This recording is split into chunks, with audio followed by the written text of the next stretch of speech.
80 साल की उम्र में भी जो लेता रहा अंग्रेजों से लोहा, ऐसे महावीर को बारंबार प्रणाम है। जिसने हमारी आजादी को अंग्रेजों से था छीना, बारंबार प्रणाम ऐसे महावीर को है।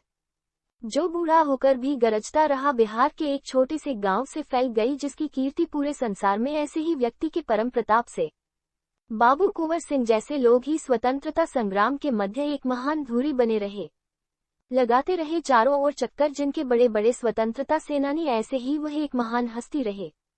इस महावीर को करता हूँ नमन, और साथ ही मां शारदे को भी नमन, जिससे ये ग्रंथ पूरा हो सके। एक वीर महावीर के ऊपर यह ग्रंथ किसी तरह समर्पित हो सके। नहीं रहते अगर बाबू कुंवर सिंह तो आजादी हमें कैसे मिल पाती। गांधी नेहरू के शांतिपूर्ण सिद्धांतों से कभी ना ये जीवन ज्योति खिल पाती। रहे सदा बाबू कुंवर सिंह अंग्रेजों के कट्टर दुश्मन, छुड़ाते रहे छक्के जब जब भी आया रन का अवसर, करते रहे सफाया उनके। जगदीशपुर आज पूरे संसार में विख्यात है। छोटा सा गांव होकर जगदीशपुर पर आज पूरे संसार की शान है। कुंवर सिंह जैसे महान योद्धा के कारण बूढ़ों में भी जवानी जाग पड़ी थी। इस महानायक के तेज के कारण बालक और स्त्रियों के लबों पर एक इन्हीं महापुरुष की कहानी चढ़ गई थी। अपार पौरुष के कारण कई बूढ़े व जवान जाग उठे। वीर कुंवर सिंह की जवानी देखकर उतर पड़े, वह भी सर पर कफन बांध आजादी के मैदान पर। इस प्रकार जवान बूढ़े सभी आजादी के मैदान में कूद पड़े। बाबू कुंवर सिंह के कारण ही बूढ़े और जवान भी एक साथ अंग्रेजों के दुश्मन हो पड़े। तो बाबू वीर कुंवर सिंह की कहानी को कैसे याद किया जाए, थे वह कितने महावीर, इसे कैसे समझाया जाए। गोली लगी जब अंग्रेजों की, उनके एक बाह में तुरंत उसे काटकर गंगा को समर्पित कर दिया, ये कहते हुए कि हो गया था पावन मेरा ये हौन था, तह इसे तुरंत अलग कर दिया। ले गंगा मैया मेरे तरफ से उपहार, एक छोटा सा करता हूँ तुझे नमन, साथ में एक छोटा सा कटा सा हाथ भी करता हूँ तुझे अर्पण। तो बाबू कुंवर सिंह की जीवनी आज मैं लिखने चला हूँ। एक महापुरुष पर किसी तरह कुछ शब्द गढ़ने चला हूँ। जगदीशपुर से निकलकर यह शेर न जाने कितने गांव से होकर कानपुर तक आया, मिल गया जहाँ पर तात्या टोपे और झांसी रानी का साथ और हंगामा बदा मचाया। इसी महापुरुष के कारण ही मंगल पांडे और टीपू सुल्तान भी पूरे उत्साह में आ गए। इस महावीर की शक्ति पाकर ही उनका उत्साह दुगना हो गया। बाबू कुंवर सिंह की जवानी चाहे जैसी भी रहो, पर वे बुढ़ापे में भी जवानी सुलगता रहे। है क्या धर्म भारतीयों का, यह उनमें भरते रहे। ललकार उठे वो अंग्रेजों के फौज को, जब जब भी सामना उनसे हुआ। कभी एक बार भी हार नहीं हुई उनकी, और सदा अंग्रेजों को ही भागना पड़ा। आरा का अंग्रेजी कोठी हो या फिर जगदीशपुर या आजमगढ़ का विशाल किला, हर जगह बाबू कुंवर सिंह का झंडा लहराता रहा। एक दुर्ग से होकर दूसरे दुर्ग पर डंका सदा विजय का बजता रहा। विजय का ये दौर सुनहरा हमें प्रेरणा अपार ही भरता रहा।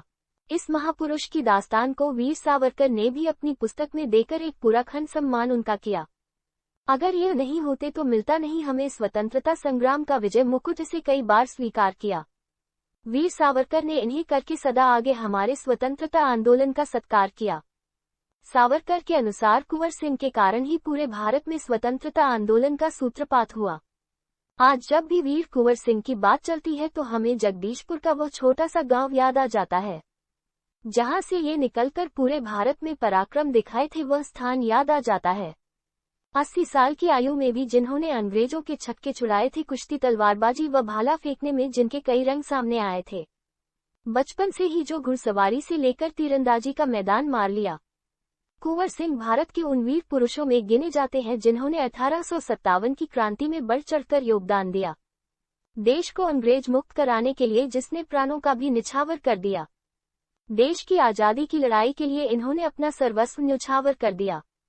ऐसे वीर पुरुष को भुला देना इतिहास को शोभा नहीं देता है। जब तक कि भारत की पीढ़ियां और 1857 की क्रांति का नाम याद रखा जाएगा, तब तक वीर कुंवर सिंह का नाम भी जोड़ा जाएगा, क्योंकि इस 80 साल के वीर ने भारत में उठ रहे क्रांति को बढ़ाने का काम किया, जिससे आजादी मिल सकी। व भारत के एक छोटे से हिस्से जगदीशपुर में आजादी का लौह स्तंभ स्थापित किया। उसके पश्चात इन्होंने कानपुर, बांदा, लखनऊ, रीवा, रोहतास, आजमगढ़ को ब्रिटिश शासन प्रणाली से मुक्त कराया। 1857 की क्रांति के पश्चात इस महावीर ने अपना नाम भारतीय इतिहास के सुनहरे अक्षरों में लिखवाया, जिनकी बहादुरी के किस्से जगदीशपुर से लेकर बांदा तक के बच्चों बच्चों से सुनाई देंगी। अपनी मृत्यु के आखिरी वक्त तक जिसने अंग्रेजों से लोहा लिया, कहानी ये कहेगी। वह अपने जिंदा होने तक अंग्रेजों को लोहे के चने चबाते रहे। अंग्रेजों ने कई बार उन्हें मारने का प्रयास किया लेकिन असमर्थ रहे। वीर कुंवर सिंह, जिनका पालन पोषण एक राजपूताना परिवार में हुआ, बचपन से ही तीर कमान, घुड़सवारी, युद्ध कौशल जैसी क्रियाओं में योगदान दिया। ये जगदीशपुर में खुशी का माहौल रखते थे। फिर ब्रिटिश प्रणाली ने भारतीय संस्कृति में कदम रखा। धीरे धीरे ये भारत के बुनियाद को खोखला करना शुरू कर दिया। जैसे जैसे वह बड़े होते गए, ब्रिटिश शासन प्रणाली को समझना शुरू कर दिया। अलग अलग कर लगाकर जिसने किसानों तथा जमींदारों का जीना दुश्वार कर दिया। वीर कुंवर सिंह अब एक हष्ट-पुष्ट पुरुष और समझदार व्यक्ति बन चुके थे और धीरे धीरे ईस्ट इंडिया की कंपनी की रणनीतियों को समझना शुरू कर चुके थे। अंग्रेजों ने सभी राज्यों को लड़ाने और फूट लो राज करो की नीति से अपने राज्य का विस्तार किया और वह बहुत ही सफल भी रहे और धीरे धीरे पूरे भारत पर कब्जा कर लिया। मुगलिया वंश से लेकर राजपूताना वंश तक सभी अंग्रेजों के अधीन हो गए। शुरू से वीर कुंवर सिंह इन सब चीजों से वाकिफ होते गए। 1857 की क्रांति कोई एक दिन या एक रात का विद्रोह नहीं था। ये लगातार कई वर्षों से चल रहे आक्रोश का नतीजा था। अंग्रेजों ने सभी किसानों के ऊपर तथा जमींदारों को ऊपर कर लगाना शुरू कर दिया, जिससे जगदीशपुर की किसान और जमींदारों का आक्रोश अंग्रेज के प्रति बढ़ने लगा। अब वीर कुंवर सिंह 80 वर्ष के हो चुके थे और 1857 का समय आ गया था। हर जगह क्रांति भड़कने लगी। व कानपुर में नाना राव, लक्ष्मीबाई ने अंग्रेजों के प्रति युद्ध छेड़ दिया था। फिर भारत के अलग अलग जगहों पर युद्ध होना शुरू हो गया। अतः अंग्रेजों के प्रति आक्रोश के चलते जगदीशपुर में भी युद्ध का तांडव चलने लगा। कुंवर सिंह ने भी अंग्रेजों से लड़ने का फैसला बना लिया। इन्होंने जमींदारों तथा किसानों का एक बड़ा दल बना लिया। कुंवर सिंह 80 साल की होने के बाद भी एक सूझबूझ और सलाहकार युद्ध रणनीति में माहिर थे। वे अपने प्रदेश में उपस्थित हिंदू तथा मुसलमानों को एकत्रित किए थे। उन्हें युद्ध कौशल में निपुण करने के पश्चात हथियारों के साथ अपना दल बना लिया। उन्होंने सर्वप्रथम विद्रोह जगदीश के आरा से शुरू किया। इस आंधी को उठते देख अंग्रेजी शासन तिलमिला गया। उन्होंने सैनिकों की एक टुकड़ी भेजी जिसे कुंवर सिंह के लोगों ने नेस्तनाबूद कर दिया। कुंवर सिंह के लोगों का कारवा लगातार आगे बढ़ता रहा। उन्होंने आजमगढ़ पर हमला करके उसे आजाद करवा लिया। 81 दिनों में आजमगढ़ को आजाद कराना उनकी सबसे बड़ी उपलब्धियों में शामिल हुआ। उनका विद्रोह का सिलसिला चलता रहा और उन्होंने जगदीशपुर में क्रांति को हवा देना शुरू कर दिया। अन्य शहरों में नाना पेशवा राव, तात्या टोपे ने भी अंग्रेजों से लोहा लेते हुए वीर कुंवर सिंह का भी साथ दिया। सैन्य टुकड़ियों के साथ वीर कुंवर सिंह का टीपू सुल्तान का सहभागी बनना हुआ। रणनीति के साथ फिर उन्होंने अंग्रेजों पर हमला किया। यह विद्रोह लगातार कुछ दिन तक चलता रहा। उसके पश्चात कुंवर सिंह जगदीशपुर लौट गए और क्रांति को जारी रखा। 1857 की क्रांति के चलते अंग्रेज युद्ध को संभालने में असमर्थ था, क्योंकि जगह जगह पर विद्रोह शुरू हो गया था। कुछ समय बाद उन्हें जगदीशपुर को भी आजाद करना पड़ा। भारत के इतिहास में पहली बार ही हुआ क्या होगा कि किसी शहर पर मुकदमा चलाया गया। उसका कारण 80 साल का बुजुर्ग वीर कुंवर सिंह था, क्योंकि उन्होंने लोगों को एकत्रित करके आरा शहर पर आक्रमण कर दिया था, जिसमें अंग्रेज के कई सिपाही और उच्च पदाधिकारी मारा गया था, जिसके चलते ब्रिटिश ने आरा शहर के लोगों पर मुकदमा चला दिया था, जिसमें 6 अगस्त 1857 को आरा शहर के 16 व्यक्तियों को फांसी की सजा दे दी गई थी, जिसमें वीर कुंवर सिंह के कई साथी तथा वकील की गिनती भी थी। कुंवर वीर सिंह का जन्म नवंबर 1777 में बिहार के भोजपुर जिले के जगदीशपुर में राजपूताना परिवार में हुआ था। इनके पिता बाबू साहबजादा सिंह और इनकी माता का नाम महारानी पंचरतन देवी था। युद्ध कौशल में पारंगत कुंवर जी राजपूताना परिवार में जन्म लेने की वजह से उनके पास जागीर का भंडार था। पिता की मृत्यु हो जाने के पश्चात जगदीशपुर का कार्यभार कुंवर सिंह पर आ गया था। उनकी 2 भाई हरे कृष्णा और अमर सिंह वीर कुंवर सिंह के बहुत ही अच्छे सहभागी बने थे।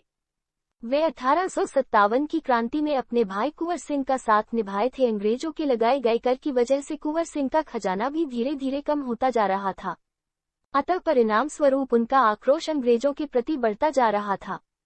इनका विवाह सिसोदिया राजपूताना शासक फतेह नारायण की पुत्री के साथ हुआ था, जो कि बिहार के एक बहुत बड़े जमींदार तथा महाराणा प्रताप के वंशज भी था। उन दिनों मुजरा काफी प्रसिद्ध हुआ करता था और वीर कुंवर सिंह मुजरा के बहुत ही शौकीन थे। बिहार की एक तवायफ धर्मबाई का मुजरा देखने जाया करते थे। इतिहास की माने तो कहा जाता है कि इन दोनों का प्यार उसी मुजरा के दौरान शुरू हो गया और धर्मबाई और कुंवर एक दूसरे से प्यार करने लगे और अंत में उन्होंने विवाह भी कर लिया। आपको बता दें कि धर्मबाई और करमनबाई दो बहनें हुआ करती थी, जो कि बिहार के एक छोटे से शहर जगदीश के एक नुक्कड़ में मुजरे का कार्यक्रम किया करती थी। वीर कुंवर सिंह उनके प्रेम में इतना पागल हो गए हैं कि उन्होंने करमनबाई के नाम पर जगदीशपुर में एक टोला बसा डाला। वह धर्मबाई से इतना प्रभावित हुए कि उन्होंने धर्म चौक का निर्माण करवा दिया। उन्हीं के नाम पर एक मस्जिद भी बनवा दी थी जो उनके प्रेम की निशानी है, जो कि आज भी जगदीशपुर उसके उस छोटे से गांव में उपस्थित है। 1857 की क्रांति में मंगल पांडे को एक महत्वपूर्ण स्वतंत्रता सेनानी के रूप में देखा जाता है, क्योंकि इन्होंने अंग्रेजों के खिलाफ लड़ते लड़ते अपने प्राणों को त्याग दिया। इनके बलिदान को भुलाया नहीं जा सकता। वीर कुंवर सिंह ने मंगल पांडे के नेतृत्व में भी युद्ध किया, जिसका परिणाम विजय रहा, क्योंकि कुंवर सिंह एक चतुर और कुशल योद्धा थे। वे भारत के अलग अलग कोने में उठ रही ज्वाला को अपने साथ मिलाने का पूर्ण प्रयास किए थे। कानपुर की रानी लक्ष्मीबाई तथा नाना राव से हमेशा सहमति में रहे थे। वे लखनऊ, गाजियाबाद, बनारस, रीवा अलग अलग जगहों पर दौरा करते रहते थे और छोटी छोटी कड़ियों को बढ़ाने का कार्य करते थे। कुंवर हमेशा मंगल पांडे के करीब रहे और बलिया में हुए युद्ध को उन्होंने मंगल पांडे के नेतृत्व में लड़ा, जिसमें उन्होंने कुछ साथियों के साथ अंग्रेजी सरकार के सैनिकों को धूल चटा खूब नाम किया। अब अंग्रेजों ने वीर कुंवर सिंह से बहुत ही परेशान हो उन्हें मारने का आदेश तक दे दिया, जिसके चलते वीर कुंवर सिंह हमेशा अंग्रेजी सैनिकों से लड़ते रहने का प्रण ले लिया। युद्ध नीति तथा रणनीति में माहिर कुंवर सिंह अंग्रेजों के कट्टर दुश्मन बन चुके थे। अतः ब्रिटिश शासन का एक सिपाही डगलस कुंवर सिंह के पीछे हाथ धोकर पड़ गया थे। डगलस को सूचना मिली कि कुंवर सिंह अपने कुछ साथियों के साथ गंगा नदी को पार कर रहे हैं। अतः डगलस गंगा नदी के पास पहुंच गया। हालांकि कुंवर सिंह के सभी साथी गंगा नदी को पार कर चुके थे। अंत में कुंवर सिंह की कश्ती बची थी, जिसमें कुंवर सिंह तथा उसके कुछ साथी भी सवार थे। डगलस ने उस कश्ती पर अंधाधुंध फायरिंग करवा दी, जिससे एक गोली वीर कुंवर सिंह की बाह पर जा लगी। अतः कुंवर सिंह ने तलवार से जिस बाह में गोली लगी थी उसको काट के गंगा में समर्पित कर दिया, क्योंकि उन्हें पता था गोली लगने के पश्चात जहर फैलेगा, इस कारण उन्होंने ऐसा किया। गोली लगने तथा हाथ कटने के पश्चात कुंवर सिंह अपने महल लौट आए, जहां उन्होंने महज 3 दिन ही बिता सके। उसके पश्चात 26 अप्रैल 1858 में वीर कुंवर सिंह का देहांत हो गया। एक प्रसिद्ध स्वतंत्रता सेनानी का उस दिन अंत हो गया, वह काया नष्ट हो गई थी। पर उस वीर के द्वारा जलाई गई चिंगारी अब पूरे देश में आग का रूप धारण कर चुकी थी। उसने ईस्ट इंडिया को खाक में मिला दिया, जिससे अंग्रेजों को भारत छोड़कर जाना पड़ा। इसी कारण उन्हें एक प्रमुख स्वतंत्रता सेनानी के रूप में याद किया जाता। ये भी उनकी एक बड़ी उपलब्धि शिखर रहा। उनकी वीरता के कारण भारत द्वारा 13 अप्रैल 1996 में कुंवर सिंह की याद में एक स्टैम्प जारी किया गया। ब्रिटिश इतिहासकार होम्स ने कुंवर सिंह के विषय में लिखा, उस 80 साल के बूढ़े ने ब्रिटिश सरकार की नींव हिला के रख दी थी। यदि वह जवानी के दिनों में होता तो यकीनन 1857 से पहले ही भारत को ब्रिटिश सरकार से आजादी मिल जाती।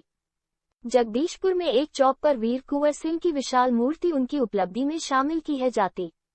जगदीशपुर के बच्चे बच्चे आज भी वीर कुंवर सिंह की गाथा को गाते हैं और खंडहर पड़े उनके महल कुंवर सिंह की कहानी को बयां करते हैं। इस भारत के महान स्वतंत्रता सेनानी के ऊपर कई प्रसिद्ध पुस्तकों का निर्माण किया गया, जिसमें सबसे महत्वपूर्ण काली किंकदत्त का बायोग्राफी ऑफ कुंवर सिंह एवं अमर सिंह है, जिसे 1957 में प्रकाशित किया गया। भारत के एक नेशनल ट्रस्ट ने कुंवर सिंह तथा 1857 नामक पुस्तक का निर्माण किया, जिसके लेखक डॉक्टर सुभाष शर्मा, अनंत कुमार सिंह तथा जवाहर पांडे को शामिल किया गया। कुंवर सिंह की जिंदगी पर बनी एक फिल्म को डायरेक्टर प्रकाश झा ने एक धारावाहिक का रूप दे दिया। इसमें सतीश सिंह ने कुंवर सिंह के रूप को चित्रित किया, जिसे साल 1992 में रिलीज किया गया। जब कुंवर सिंह 1857 की क्रांति में भाग, तब वह 80 वर्ष के एक बुजुर्ग आदमी हो थे चुके। उस अवस्था में वह चाहते तो अपनी संपत्ति का पूर्ण रूप से लाभ उठा घर पर ही आराम करते, लेकिन उन्होंने क्रांति में भाग लिया और भारत को ब्रिटिश से मुक्त कराया। वह भाईचारा में विश्वास करते थे, लेकिन ब्रिटिश की शासन प्रणाली ने उन्हें एक क्रांतिकारी सैनिक बना दिया। शहर आरा के बाद उन्होंने बीबीगंज को भी अपने कब्जे में कर लिया और उसे स्वतंत्र घोषित कर दिया। कुंवर सिंह की मृत्यु के पश्चात अंग्रेजी हुकूमत ने कुंवर सिंह के महल पर हमला करके उसे खंडहर कर दिया। उसने मिली संपत्ति को जब्त कर ली, पर आज भी वे खंडहर कुंवर सिंह की हालिया बयान करते हैं। उनके जीवन पर कई कहानियां और कविता बनाई गई जो कि उनकी बहादुरी सुनाने के लिए पर्याप्त सामग्री है। उस व्यक्ति को 25,000 रुपये पुरस्कार में दिए जाएंगे जो बाबू कुंवर सिंह को जीवित अवस्था में किसी ब्रिटिश चौकी अथवा कैंप में सुपुर्द करेगा।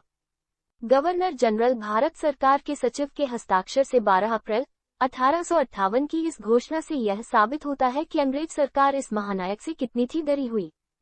वह उन्हें जीवित पकड़ना चाहती थी पर हमेशा असफल रही। कुंवर सिंह को बाबू साहब और तेगवा बहादुर के नाम से संबोधित किया जाता है। होली के अवसर पर विशेषकर भोजपुरी भाषी एक गीत गाते हैं, बाबू कुंवर सिंह तेगवा बहादुर बंगला में उड़ेला अवीर। 27 जुलाई 1857 को दानापुर छावनी से विद्रोह कर आए सैनिकों ने बाबू कुंवर सिंह का नेतृत्व स्वीकार किया। बॉयल कोठी आरा हाउस जिसमें अंग्रेज छिपे थे उसे घेर लिया। अंग्रेजों की रक्षा हेतु 29 जुलाई को डनबर के नेतृत्व में दानापुर से सेना भेजी गई। युद्ध में डनबर मारा गया व डनबर के मारे जाने की सूचना मेजर विसेंट आय को दी गई, जो बक्सर से वापस आरा लौटा और 2 अगस्त को चर्चित बीबीगंज का युद्ध हुआ। आरा पर नियंत्रण के बाद आय ने 12 अगस्त को जगदीशपुर पर आक्रमण कर दिया।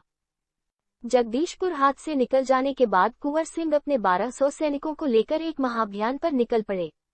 रोहतास, रीवा, बांदा, ग्वालियर, कानपुर, लखनऊ होते हुए 12 फरवरी 1858 को अयोध्या पहुंचे। 18 मार्च 1858 को आजमगढ़ से 25 मील दूर अत्रौलिया नामक स्थान पर आकर डेरा डाला। उनके काफिले में 1000 सैनिक और 2500 समर्थकों के होने का उल्लेख है मिलता। आजमगढ़ आने का उनका उद्देश्य शत्रु को पराजित कर प्रयागराज एवं बनारस पर आक्रमण करना था। पश्चात जगदीशपुर पर पुनः अपना अधिकार स्थापित करना था। बाबू कुंवर सिंह छापामार युद्ध में निपुण थे, अतः 8 माह तक अंग्रेज उनका मुकाबला करने से बचते रहे। अंग्रेजों को जब उनकी योजना का पता चला तो तुरंत मिलमैन 22 मार्च को सेना लेकर मुकाबले के लिए आए। कुंवर सिंह ने चकमा देकर उस पर आक्रमण कर उन्हें बुरी तरह शिकस्त दिया। मिलमैन की मदद के लिए आए कर्नल डैम्स को भी 28 मार्च को हार का सामना करना पड़ा। मिलमैन और डैम्स का फौजी दल कुंवर सिंह की फौज से पराजित हो चुकी था।